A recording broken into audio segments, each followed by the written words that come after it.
من الاخر هتاخد اداء ممتاز من الموبايل ده، بس للاسف في عيب جوهري هقولك عليه في قسم العيوب، فتابع الفيديو للنهاية.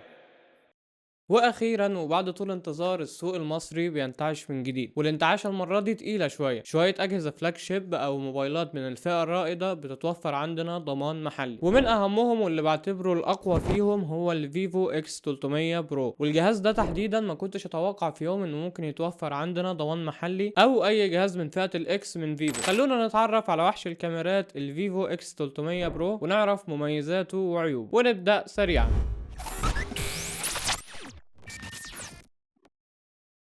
السلام عليكم ورحمة الله وبركاته، أهلا بيك في فيديو مراجعة جديد للفيفو اكس 300 برو يا غالي. وليه على الموبايل ده 21 عيب، 21 حاجة ما عجبتنيش ومش هتعجبك لو فكرت أو بتفكر تشتري الموبايل ده. دوس لايك، ولو أول مرة تشوفني اشترك في القناة وفعل الجرس علشان يوصلك إشعار بكل فيديو جديد. تابعني على كل المنصات دي، هتلاقي الرابط في الوصف. ويلا نبدأ. وكالعادة بنبدأ بالتصميم، وتصميم الموبايل هنا جاي بظهر من الإزاز وفريم من الألمونيوم لونه مطفي كده، والظهر مصنفر ومش بيلم بصمات بسهولة. عندك دايرة عملاقة في ظهر الموبايل واللي بتضم الكاميرات، واللي هي أول حاجة هتجذب عينك ناحية الموبايل. والدايرة دي بتضم 3 كاميرات وجنبهم فلاش، وكلمة فيفو في نص ظهر الموبايل من تحت، والظهر السادة مفهوش أي نقشات أو أي بهرجة ملهاش داعي. ظهر بسيط جدا. الموبايل بيتوفر بأربع ألوان، اللون البيج واللبني والأبيض والأسود، بس تقريبا اللي متوفر عندنا اللون البيج والأسود بس، مش متأكد أوي من المعلومة دي. بالنسبة للإطار فمن على اليمين هتلاقي زرار الصوت وزرار الطاقة، من تحت عندك السماعة ومدخل الشحن تايب سي ودرج الشريحة والمايك، ومن فوق عندك السماعة التانية ومايك اضافي لعزل الضوضاء، وعلى الشمال عندك زرار اضافي بتقدر تخصصه زي ما تحب. وزن الموبايل 226 جرام وسمكه 8 مللي، والموبايل مقاوم للمية بشهادة اي بي 68 و69. تقدر تغطس بالموبايل ده لحد 1.5 متر تحت المية لمدة نص ساعة. وتصميم الموبايل ياخد من جيد جدا لممتاز. شاشة الموبايل كبيرة بتيجي بحجم 6.78 بوصة، واحلى حاجة في الشاشة دي انها مش منحنية، الشاشة مسطحة تماما. اغلب الموبايلات الفلاج شيب حاليا شاشاتها منحنيه، واللي بتكون مش مريحه لاغلب الناس. الشاشه من نوع LTPO اموليد بدقه 1.5 كي وبتردد 120 هرتز، والشاشه داعمه لحد 1 مليار لون. وهتاخد تجربه ممتازه من الشاشه دي سواء في الالعاب او في مشاهده المحتوى. شاشه بدقه عاليه والوان مشبعه وسطوع عالي بيوصل ل 4500 شمعه، لكن طبعا السطوع الفعلي حوالي 1300 شمعه، واللي هو اصلا رقم ممتاز. والموبايل هيكون واضح معاك تحت اشعه الشمس المباشره،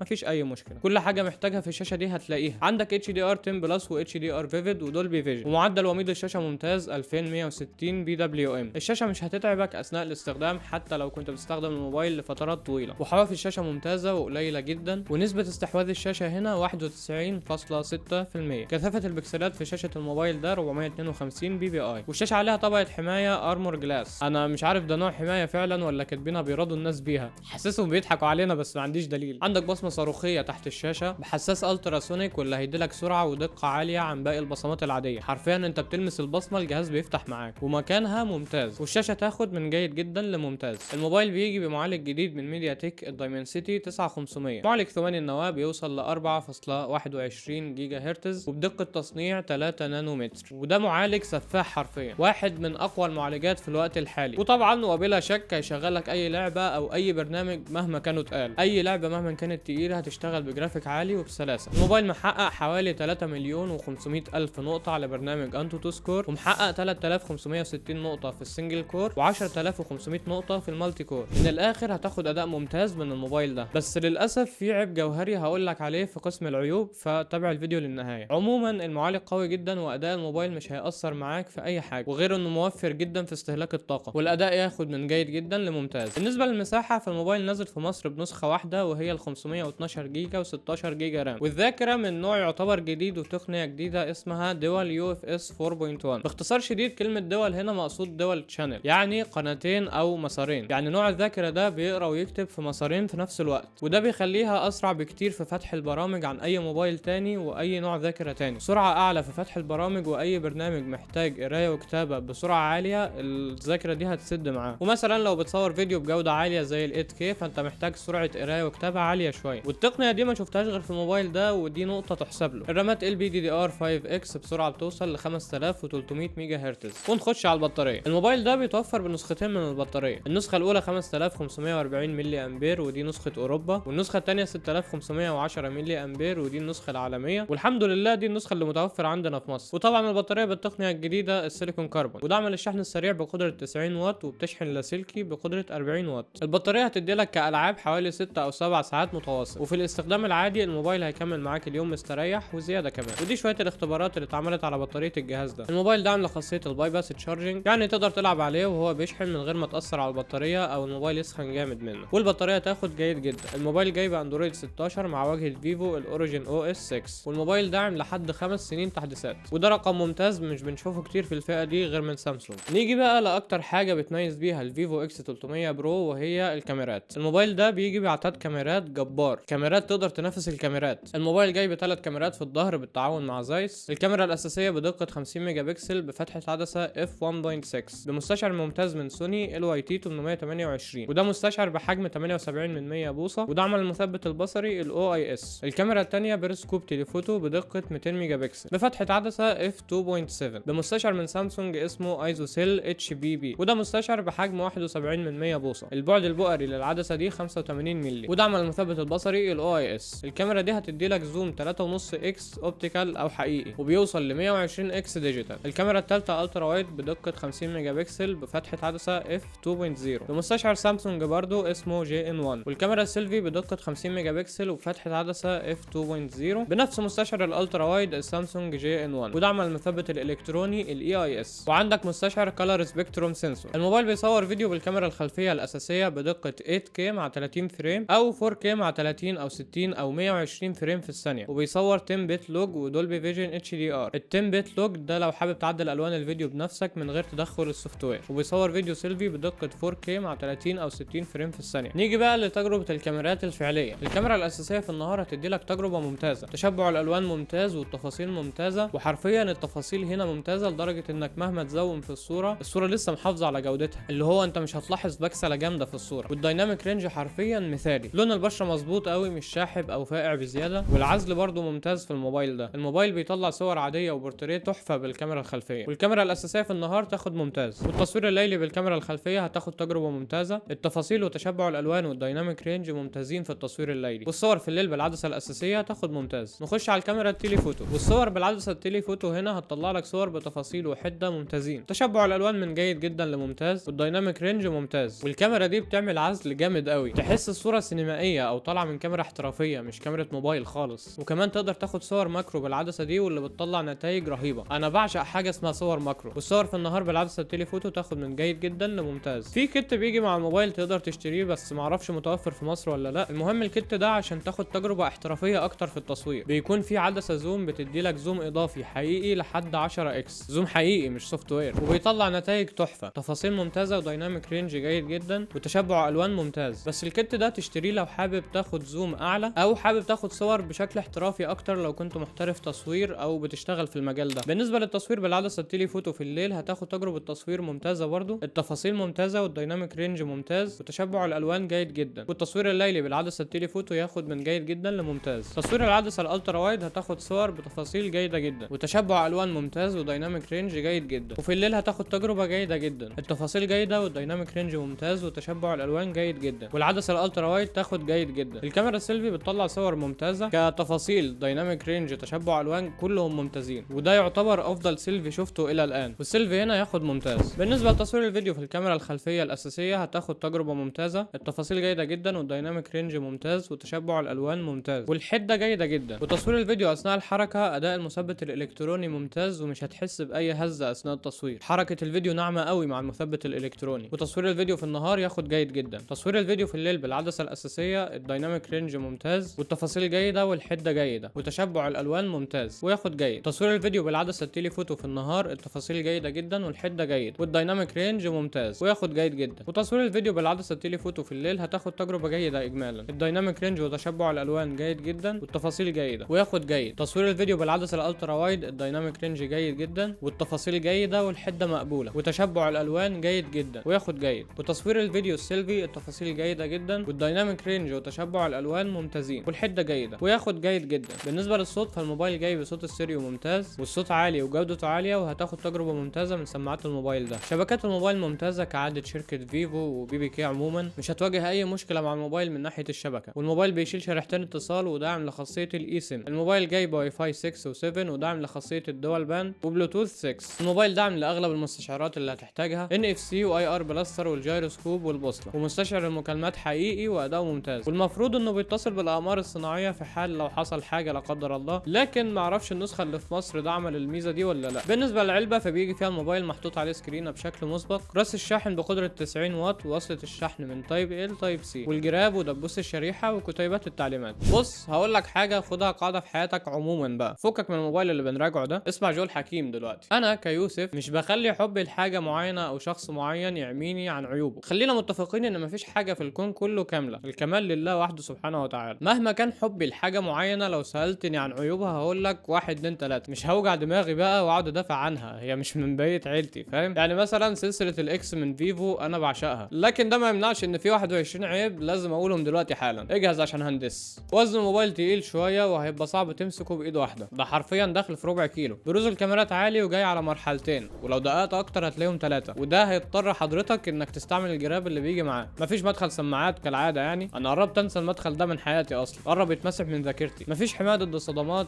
الحمايه اللي مصدعيننا بيها بقالهم سنتين واللي حاطينها في ارخص موبايل عندهم الواي 21 دي، ومش موجوده في الموبايل ده. دقه الشاشه كموبايل فلاج شيب بتعتبر قليله، 1.5 كي مش 2 كي، وطبقه الحمايه اللي عليها دي مش مرتاح لها قوي يعني، بس تعدي. المعالج اللي في الموبايل ده كارثي من ناحيه الاستقرار، لا بجد كارثي. انا عمري ما شفت المنظر ده في حياتي. انا كنت معتبر السناب 8 اليت احقر معالج من ناحيه الاستقرار، طلع فيه الاحقر منه. متخيل يعني ايه معالج ينزل لنص ادائه حرفيا مع الضغط عليه، مع بدايه الضغط عليه، رغم ان التبريد كويس جدا في الموبايل ده بالمناسبه. بتمنى شركه ميديا تك تركز اكتر على دعم المعالجات واستقرارها بالاخص، بدل ما صوره المعالجات اللي طافحه عندهم دي ومفيش استقرار. اداء البطاريه مقارنه بحجمها يعتبر سيء. بطاريه 6510 ملي امبير وتدي لك من 6 ل 7 ساعات بس، لا قليل قوي. حد يقول لي المعالج بيسحب كتير، لا يا غالي، ده قله ادب من السوفت وير، ده قله ادب من السوفت وير وقله ادب في الاوبتمايزيشن. انت بتتعامل مع اوبتمايزيشن بيستهلك البطاريه. كان يفضل لو ان فيفو استخدمت مستشعر من سوني في الكاميرا التليفوتو. مشكله مستشعرات سامسونج تحس الالوان مايله للاصفر شويه، لو كان المستشعر من سوني كان هيبقى فيه فرق حلو في المعالجه. تفاصيل الوش في وضع البورتريه قليله شويه والوش ناعم، ده وش مصنفر. وفي التصوير الليلي التفاصيل ناعمه شويه، وخصوصا الاماكن اللي ما فيهاش اضاءه عاليه قوي الصوره بتنغمش شويه. في اصفرار بسيط في الصور التليفوتو، لو قارنت بين الصورتين دول هتلاحظ الاسفلت في الصوره التليفوتو اصفر شويه او فاقع بزياده. في التصوير الليلي بالعدسه التليفوتو الصوره باهته شويه او تحسها قلب على رمادي، هتحسها مش مظبوطه عموما او فاتحه بزياده. الصوره بالعدسه الالترا وايد في النهار التفاصيل ناعمه شويه، في الليل بقى التفاصيل ممسوحه، تحس الصوره طالعه من موبايل فئه متوسطه او فئه متوسطه عليا مثلا، مش الترا وايد من فلاج شيب خالص. والدايناميك رينج في بعض الاوقات بيلسع. تصوير الفيديو بالكاميرا الخلفيه الاساسيه في النهار كان محتاج الحده تكون اعلى شويه. في الليل بقى التفاصيل قليله شويه والاماكن اللي ما فيهاش اضاءه كفايه بتبكسل جامد. تصوير الفيديو بالعدسه التليفوتو في النهار التفاصيل ناعمه بزياده، تقدر تقول انها مش في مستوى فلاج شيب، واللون الاصفر طاغي على الصوره. تصوير الفيديو بالالترا وايد في النهار الصوره بارده شويه، هتلاقي اللون الازرق طافح على الصوره والتفاصيل قليله جدا. وفي الليل بقى هتاخد احقر تجربه تصوير فيديو الترا وايد هتشوفها في حياتك، التفاصيل ضايعه وفي نغمشه شديده في الصوره، خصوصا بقى لو في حاجه بتتحرك. الفيديو بالليل معدوم في العدسه الالترا وايد. وتصوير الفيديو السيلفي التفاصيل ناعمه شويه. واخيرا مفيش دولبي اتموس. سعر الموبايل للنسخه الوحيده في مصر ال 512 جيجا و16 جيجا رام ب 60000 جنيه مصري، ضمان محلي طبعا. واقول لك رايي في الجهاز. بص الموبايل ده ممتاز في الكاميرات، بس لو هتصور صور بس، لكن في تصوير الفيديو مش وحش، لكن برضو اداؤه مش الافضل. هتلاقي مثلا الشاومي 15 الترا او الاوبو فايند اكس 9 برو احسن منه بفرق حلو في تصوير الفيديو. فباختصار تشتري الموبايل ده لو انت فوتوغرافر مثلا او بتحب تصور صور كتير للطبيعه، او لو كنت بتصور منتجات. لكن كصناعه محتوى مثلا ارشح لك الشاومي 15 الترا او الاوبو فايند اكس 9 برو، والاوبو بنفس سعره. وكمان اداء بطاريه الاكس 300 برو مقارنه بالمنافسين تعتبر اقلهم. وبتمنى يوصل تحديث يحل مشكله عدم استقرار المعالج ده، عشان فعلا دي حاجه ممكن تقفلك من الموبايل وتبوظ التجربه عليك. والموبايل ده هياخد 8.5 من 10. دوس لايك، ولو اول مره تشوفني اشترك في القناه وفعل الجرس علشان يوصلك اشعار بكل فيديو جديد، واكتب تعليق بقلب اسود عشان اعرف انك وصلت لحد هنا. انا عايز سواد في التعليقات، عايزها كلها قلوب سودا. اشوفك الفيديو الجاي،